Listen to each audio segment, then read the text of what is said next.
Welcome to Things You Don't Know.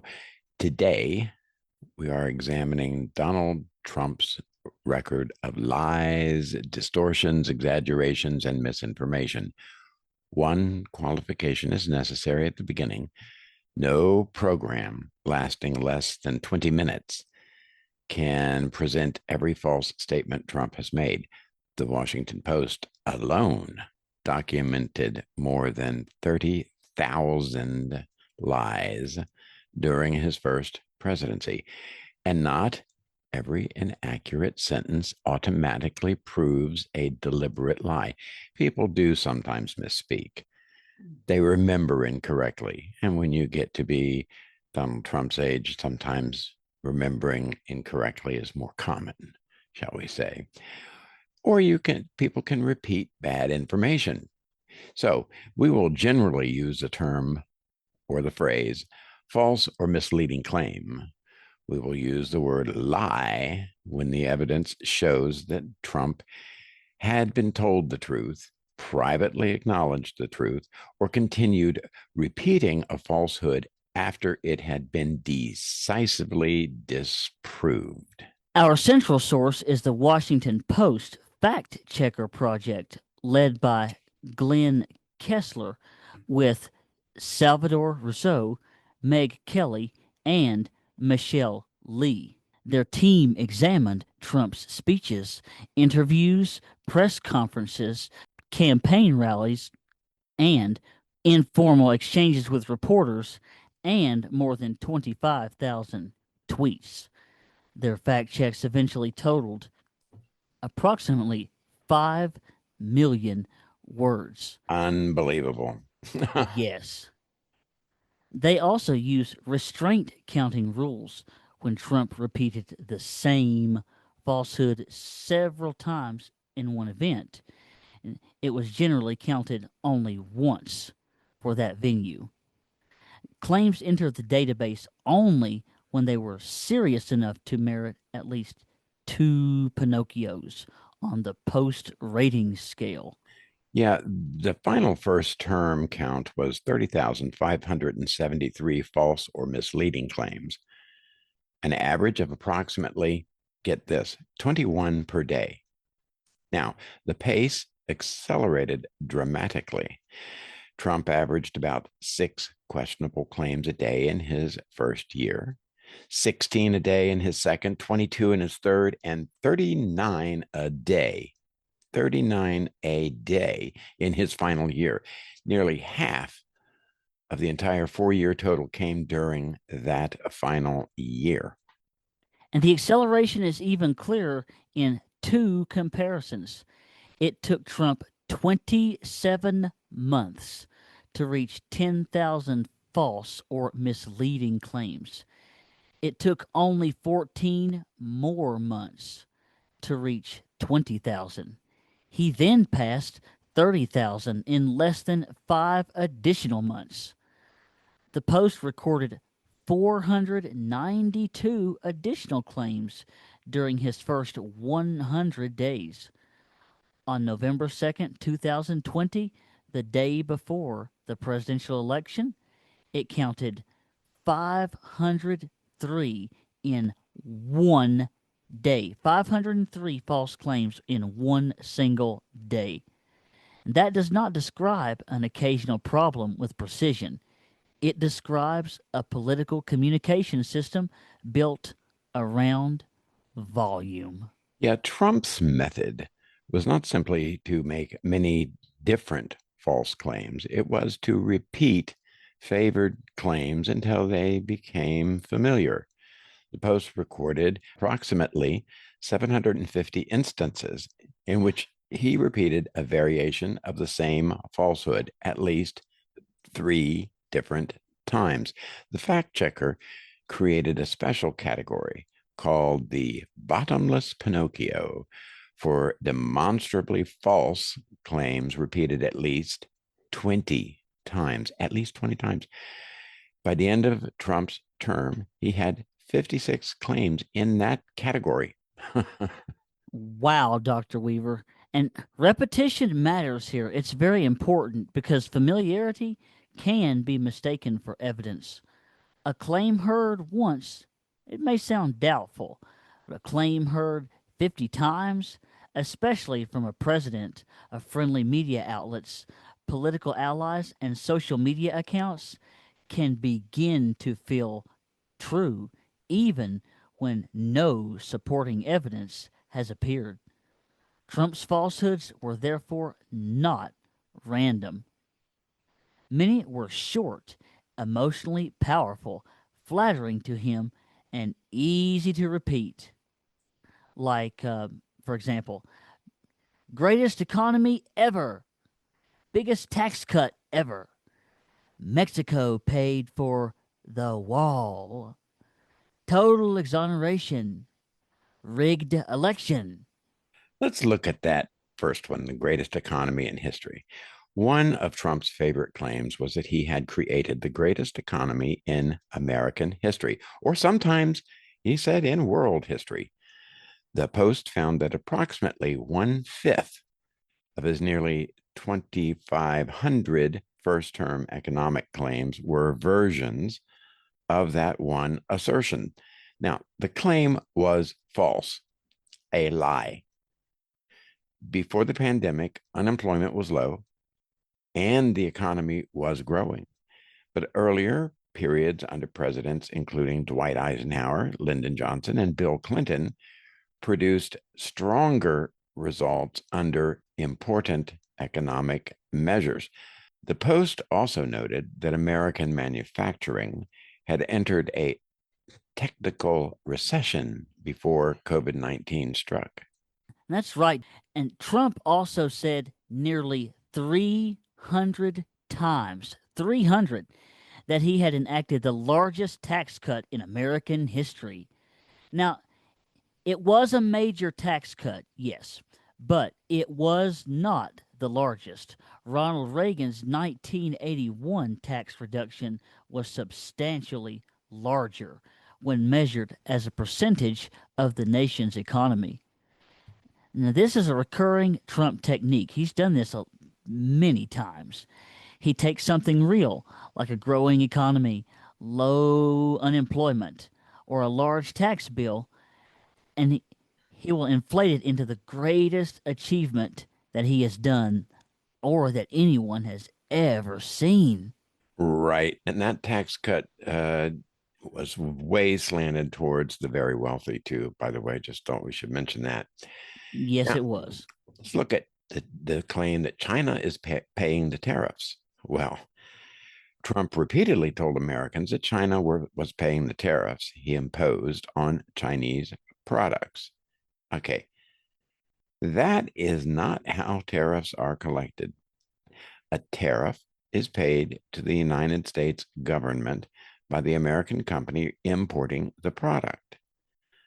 A later investigation by the independent United States International Trade Commission found that American importers bore nearly the full cost of Trump's first term of tariffs because import prices increased at approximately the same rate as the tariffs. Hmm.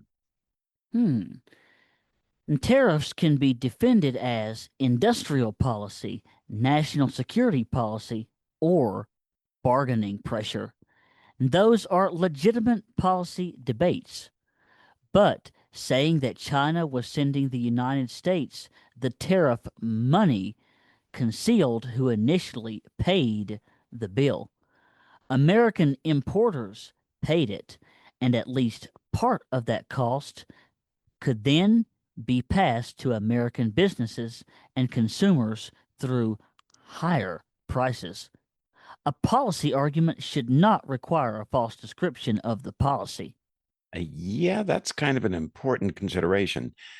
I think so too. Yeah.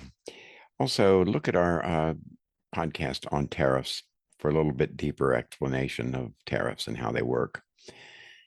Let's look at the Mexico will pay for the wall business. Now, the promise that Mexico would pay for a border wall was central to Trump's 2016 campaign. Now, Mexico did not pay for it. Mm-mm. Congress appropriated American money, and the Trump administration also redirected billions from the Defense Department accounts to border construction. Interesting.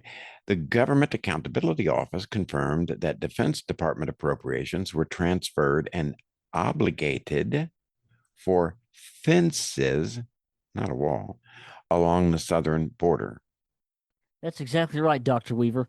And Trump later argued that changes to the trade agreement with Mexico meant that Mexico was indirectly paying.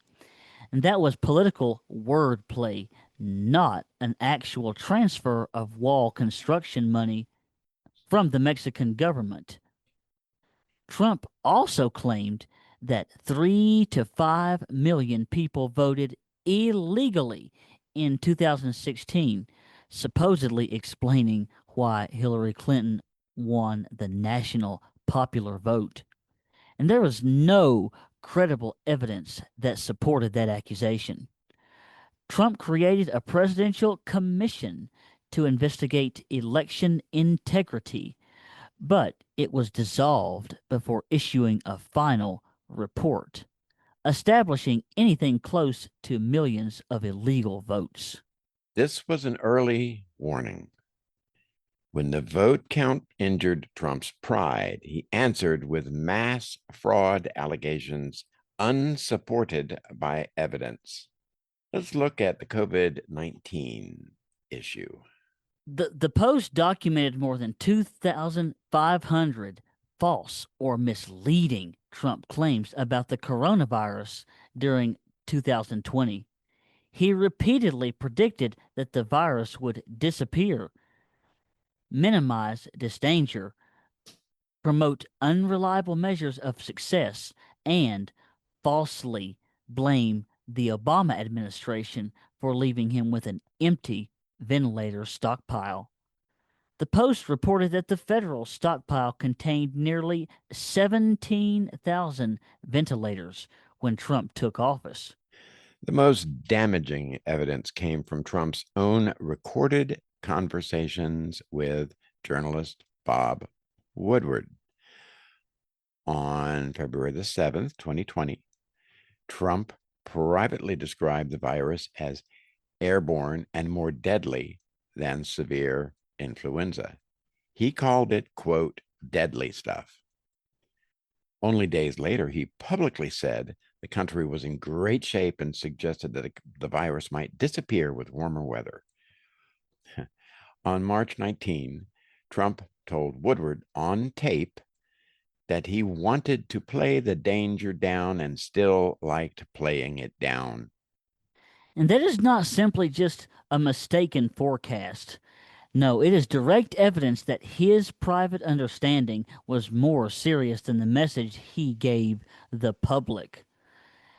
And he argued that he was trying to prevent panic, but reassuring the public does not require giving people a false impression of the danger that they're facing. Now, Chandler, you mentioned the complete and total exoneration. What are we talking about? After the Mueller investigation, Trump repeatedly declared that the report gave him complete and total exoneration. That, at best, distorted the actual result.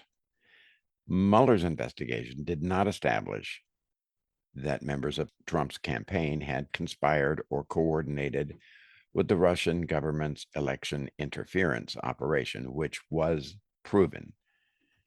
Not China, Russia. That finding mattered and should be stated clearly. But on possible obstruction of justice, Mueller said the report did not conclude that Trump committed a crime and also did not exonerate him.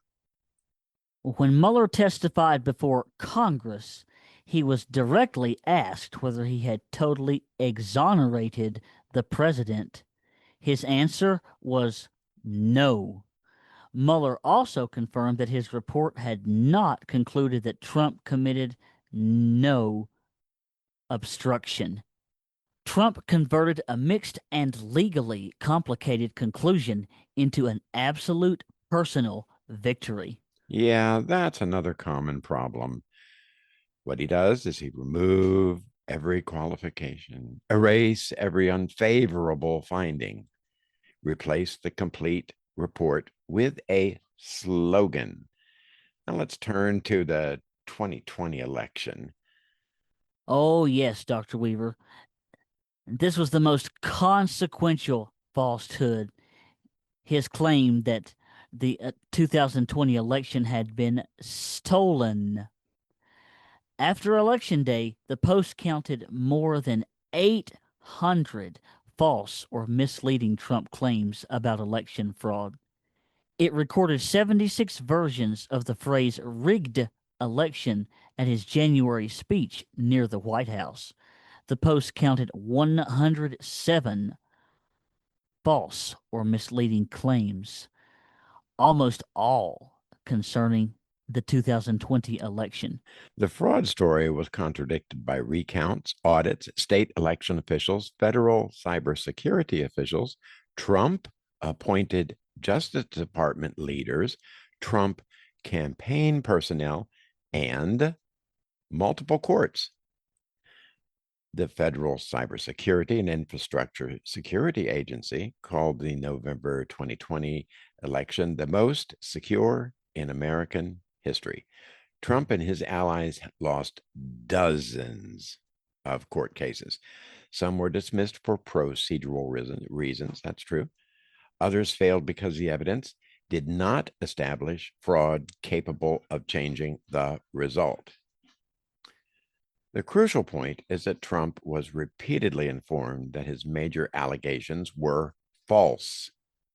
The House January 6th Select Committee concluded that Trump purposely spread false fraud allegations to overturn the election and to solicit political contributions. Its report said his own campaign officials and senior Justice Department appointees told him that his fraud claims were false. Courts repeatedly rejected the claims.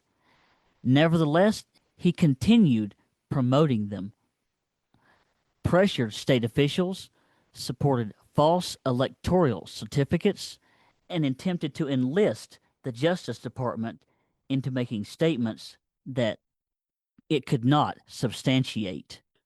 Those are the committee's findings, not a criminal conviction, but they were based on testimony, documents, court records, and witnesses from Trump's own administration and campaign. The committee quoted a former Attorney General William Barr, one of Trump's appointees, describing the post-election allegations as bogus, silly, and commonly based on misinformation. The report concluded that Trump faced a choice, except that the evidence did not support his claims or continue amplifying conspiracy theories. Now, what did he choose? Conspiracy theories. Of course he did, and that is a point in which the word mistake becomes an inadequate description. Trump had access to better information than almost anyone in the country, and he rejected that information because the false story served his political objective. Yeah, the stolen election story was not merely a campaign exaggeration. It became the justification for pressuring Georgia officials, demanding that Vice President Mike Pence reject valid electoral votes, promoting unauthorized electoral certificates, and encouraging Congress to overturn certified state results. The January 6th committee also found that Trump purportedly verified false information filed in federal court. The falsehood mobilized thousands of people who believed that their country was being stolen from them. Many did not simply disagree with an election result.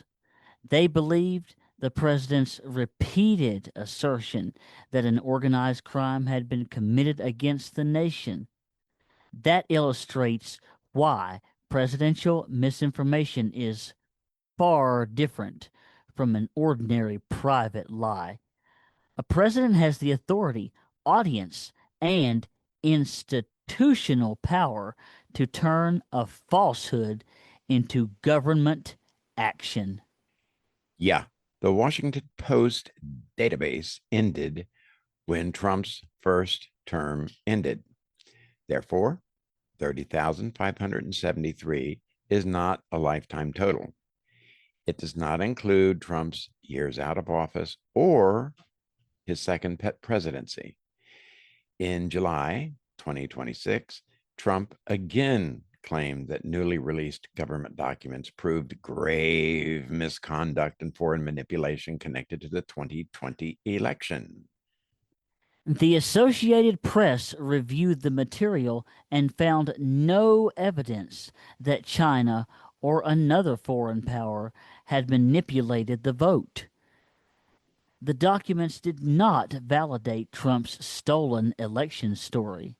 Some material discussed known vulnerabilities or foreign efforts to collect information, but it did not demonstrate that foreign actors changed votes or altered the 2020 result.